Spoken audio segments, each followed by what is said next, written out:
Shalom saudara yang kekasih, bersama saya Pendeta Ram Kenny.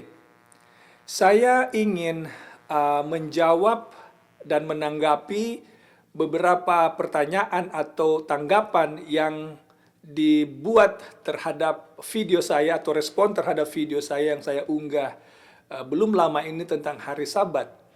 Tapi ini juga yang saya mau sampaikan lebih dahulu, bahwa saya menghargai, saya menghormati semua keputusan, pendapat yang saudara sampaikan atau keputusan yang saudara ambil, entah mengikuti firman Allah ataupun mengikuti tafsiran kita masing-masing. Kami menghormati semuanya, dan kami juga mendoakan saudara-saudara. Kami mengasihi semua orang. Saya pribadi berdoa kepada saudara. Saya mengasihi semua orang. Saya tidak merasa saya tidak mau membenci siapapun. Motivasi saya dalam menyampaikan ini adalah menyampaikan apa yang Alkitab sampaikan. Seperti kata Petrus dan rasul-rasul dalam Kisah pasal 5 ayat 29, hendaklah kita lebih taat kepada Allah daripada kepada manusia. Jadi saya mengencourage saudara-saudara, mendorong saudara-saudara untuk kiranya lebih berani untuk mengikuti apa yang tertulis di sini daripada apa yang seseorang, siapapun orang itu, apa yang orang itu katakan. Bila tidak didukung oleh Alkitab, kita harus berani menolaknya. Nah, sekali lagi, saya mau sampaikan bahwa saya berdoa kepada saudara, saya mencintai saudara semuanya, dan berharap saudara akan mengikuti atau berani mengikuti apa yang Alkitab katakan dan bukan orang yang katakan. Dalam video ini saya mau menanggapi, supaya tidak panjang, ada beberapa yang ditanyakan. Salah satu adalah dari akun yang bernama Luke Sharp. Saya tidak tahu siapa pemilik akun ini, tapi di sana disebutkan yang tidak percaya Yesus atau hamba Ellen White yang tidak percaya Yesus di Lukas 16 ayat 16, hukum Taurat dan kitab para nabi berlaku sampai zaman Yohanes. Dan sejak itu kerajaan Allah diberitakan dan setiap orang menggagahinya, berebut memasukinya. Jadi sahabat saya ini, saudara saya ini menyatakan bahwa kalau tidak percaya Yesus berarti menolak Yesus, karena dalam Lukas 16:16 hukum Taurat itu katanya hanya berlaku sampai di zaman Yohanes Pembaptis. Nah, kalau begitu saudara kekasih, mari kita lihat apa sebenarnya masalah di ayat ini. Sekali lagi saya ingin terangkan kepada saudara, dalam mempelajari Alkitab, prinsip yang harus kita ingat selalu adalah para nabi dan para rasul adalah orang-orang manusia yang digunakan oleh Allah. Lewat ilham Roh Kudus mereka menulis firman Allah yang Allah inspirasikan kepada mereka. Jadi tidak akan mungkin para rasul perjanjian baru tulisannya akan bertentangan dengan para nabi perjanjian lama. Begitu juga sebaliknya, karena mereka menerima inspirasi ini dari sumber yang sama. Roh Kudus yang sama yang mengilhami nabi-nabi perjanjian lama dalam menulis kitab adalah juga Roh Kudus yang sama mengilhami para rasul yang menulis kitab-kitab perjanjian baru. Kemudian prinsip yang lainnya harus kita ingat, karena Allah tidak berubah, maka prinsip kebenaran tidak akan pernah berubah. Karena Allah itu tidak pernah berubah, tidak ada bayang-bayang perubahan kepada Allah kita. Oke? Nah, sekarang mari kita kembali kalau begitu kepada Lukas 16 ayat 16. Apakah benar hukum Taurat hanya berlaku sampai di zaman Yohanes Pembaptis? Yang menjadi masalah bagi Alkitab bahasa Indonesia yang kita punya, ada kata di sana yaitu kata berlaku. Saya ingin membandingkan kepada saudara terjemahan bahasa Indonesia ini dengan terjemahan bahasa Inggris. Dalam King James Version seperti New King James, New International Version, New American Standard Version, ini kata Alkitab bahasa Inggris berbunyi begini. The law and the prophet, the law ini adalah hukum dan para nabi. The law and the prophets were until John. Nah, kata until di sini kemudian diterjemahkan ke dalam bahasa Indonesia dengan menggunakan berlaku sampai. Nah, kata berlaku sebenarnya tidak ada sebenarnya dalam teks asli bahasa Grekanya. Mari saya baca lagi terjemahan bahasa Inggrisnya. The law and the prophets were until John. Since that time, the kingdom of God is preached, and every man presseth into it. Lalu mari kita lihat terjemahan yang lain. Saya menemukan satu terjemahan yang menolong kita mengerti apa sebenarnya yang dimaksud oleh Yesus dalam Lukas 16 ayat 16. Kembali saya baca bahasa Inggrisnya, kemudian nanti saya terjemahkan. Until John the Baptist began to preach, sampai Yohanes Pembaptis memulaikan berkhotbah, kalau dengarkan saudara ya, the laws of Moses and the messages of the prophets were your guides. Saya terjemahkan bebas. Ayat ini adalah begini.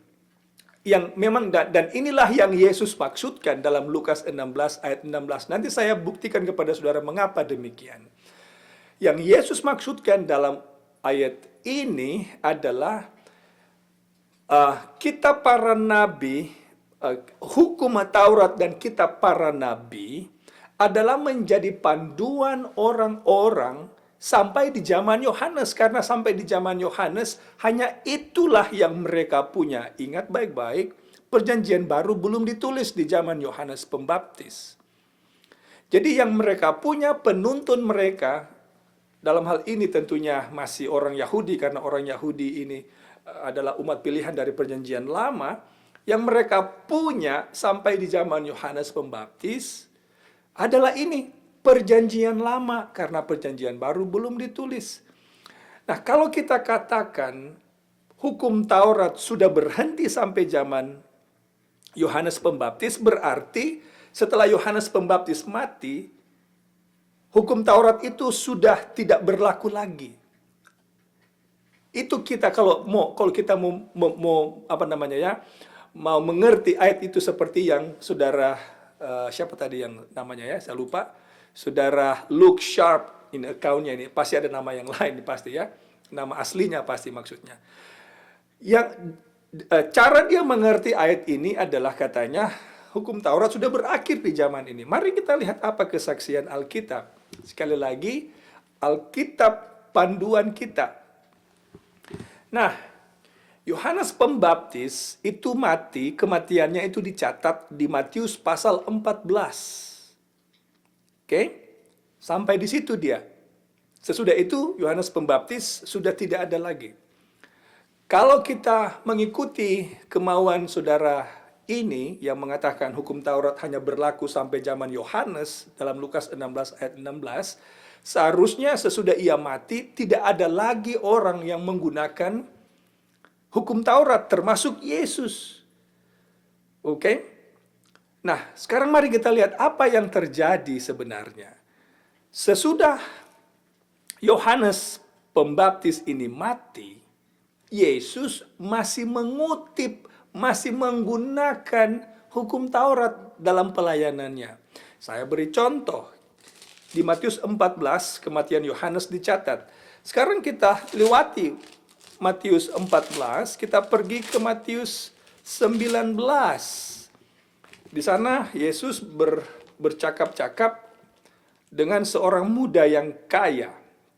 Saya bacakan kepada saudara. Matius 19 ayatnya yang ke-17, mungkin 16, kita mulai dari sana. Ada seorang datang kepada Yesus dan berkata, "Guru, perbuatan baik apakah yang harus ku perbuat untuk memperoleh hidup yang kekal?" Jawab Yesus, jangan lupa di zaman ini Yohanes Pembaptis sudah mati.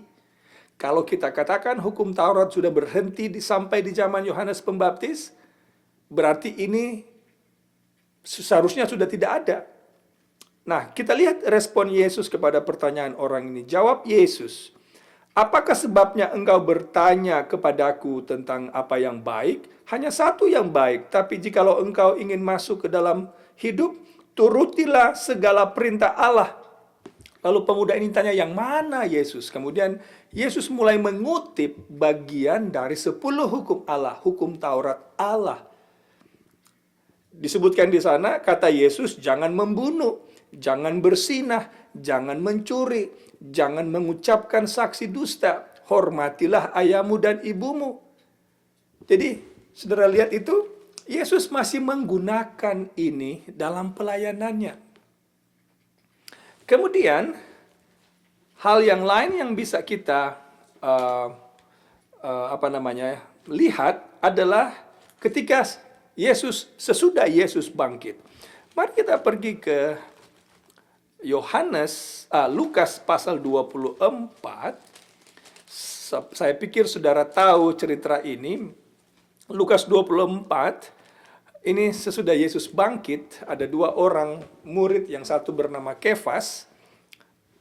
Dalam perjalanan mereka bertemu dengan Yesus. Lalu ini yang Yesus katakan. Ayatnya yang mari saya bacakan ayat 25, Lukas 24. Lalu ia berkata kepada mereka, "Lambatnya hatimu, sehingga kamu tidak percaya segala sesuatu yang telah dikatakan para nabi. Bukankah Mesias harus menderita semuanya itu untuk masuk ke dalam kemuliaannya?" Lalu ia menjelaskan kepada mereka apa yang tertulis tentang dia di dalam seluruh kitab suci, mulai dari kitab-kitab Musa dan segala kitab nabi-nabi. Yesus masih menggunakan ini, menerangkan kepada 2 murid ini tentang kitab-kitab Taurat dan kitab para nabi. Ini adalah perjanjian lama. Karena memang perjanjian lama dimiliki oleh umat-umat Tuhan sampai di zaman ini.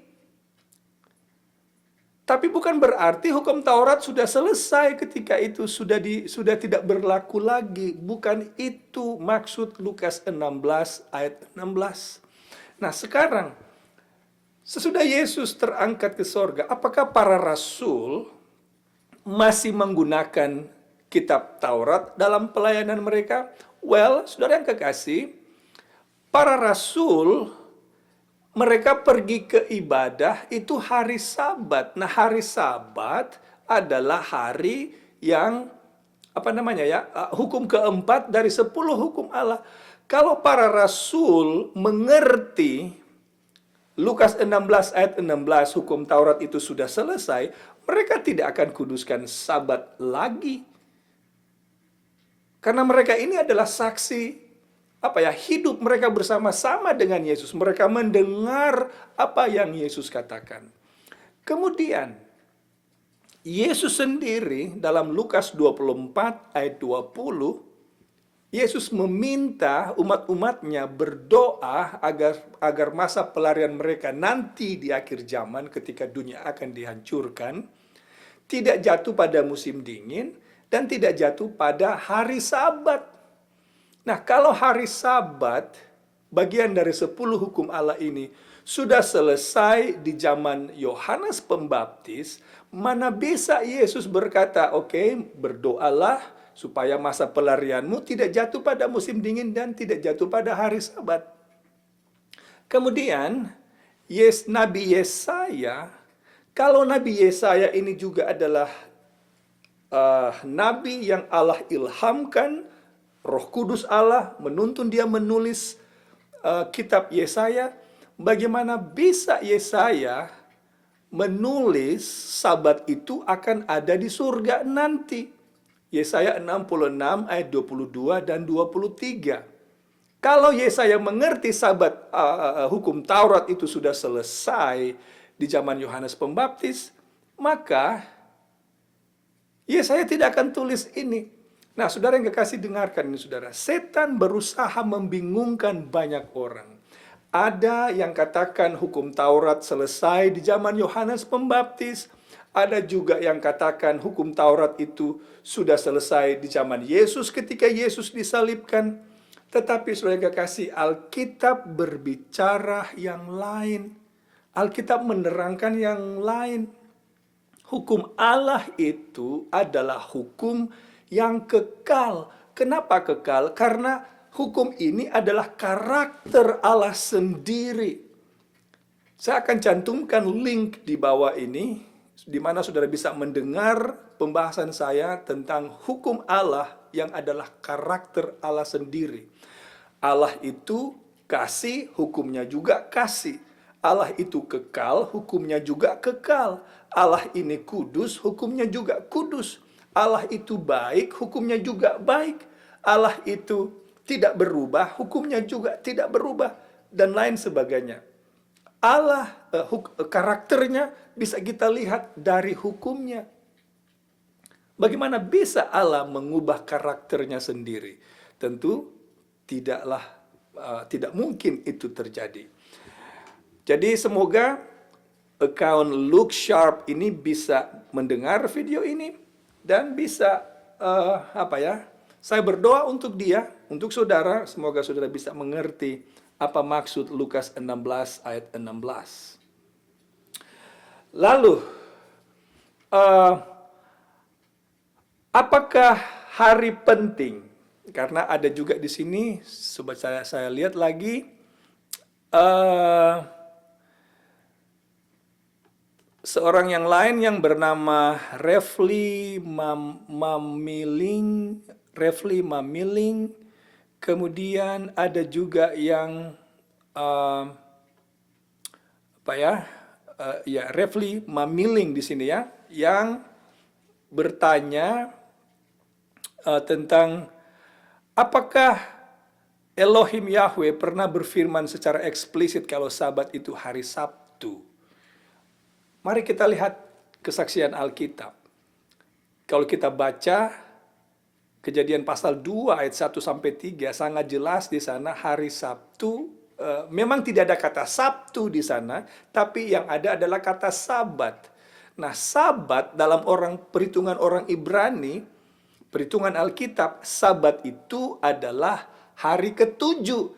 Dari mana kita dapat ini perhitungan hari ini? Ini kita dapat dari kisah penciptaan. Hari pertama, kedua, ketiga, keempat, kelima, keenam, ketujuh. Ketika Allah mencipta. Dan hari yang ketujuh ketika selesai dunia kita ini diciptakan, Allah berhenti, Allah berkati, Allah kuduskan. Hari apa itu? Hari ketujuh. Hari ketujuh.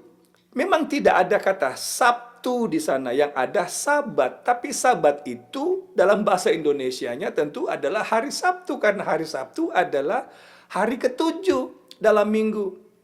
Apakah Alkitab mendukung ini? Well, saudara boleh membaca sendiri kisah tentang kebangkitan Tuhan Yesus. Mayoritas umat Kristen mengerti, percaya, dan tahu serta menerima bahwa Yesus bangkit hari pertama dalam minggu, yaitu hari Minggu. Berarti Yesus disalib hari Jumat, beristirahat dalam kubur pada hari Sabat, bangkit hari Minggu. Sangat jelas 3 urutan waktu ini di kitab Injil. Saudara bisa cari dalam kitab Injil, pasal-pasal terakhir kitab Injil, contohnya Matius, sobat saya lihat ya.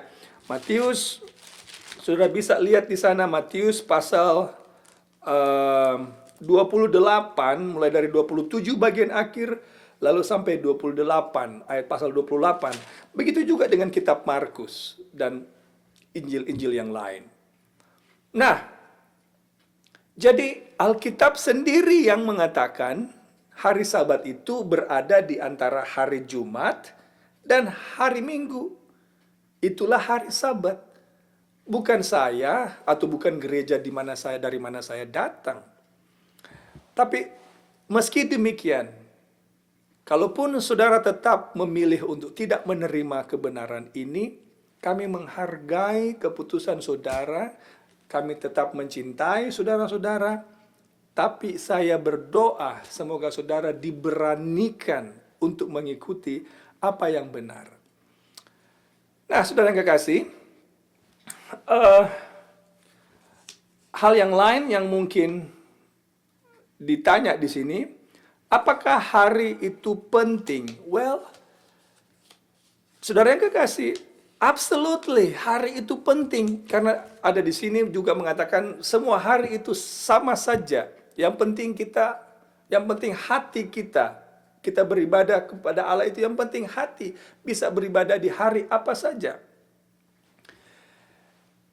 Kalau saudara berpendapat demikian, kita harus cari di mana di Alkitab mendukung hal ini.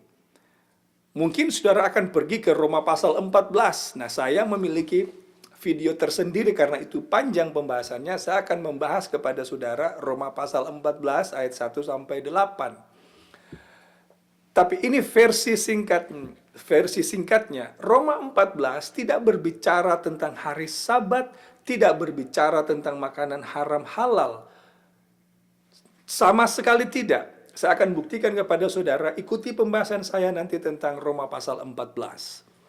Nah, apakah hari penting? Yes, absolutely. Sangat penting karena hari ini adalah hari yang Allah sendiri dirikan.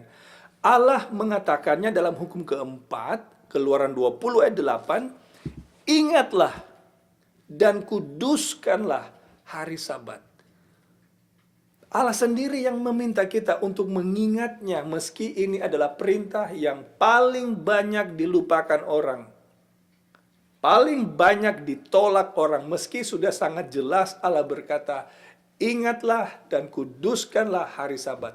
Bukan kita yang menjadikan hari itu kudus, kita hanya diminta, Allah mengundang kita untuk turut serta menikmati hari yang telah Allah sendiri kuduskan. Ia sendirikan hari ini untuk menjadi hari di mana kita menyembah Allah, menyembah Dia sebagai pencipta dunia ini.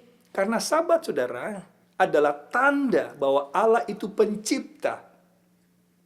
Dan kita ini umatnya. Yeskiel pasal 20 ayat 12 dan 20.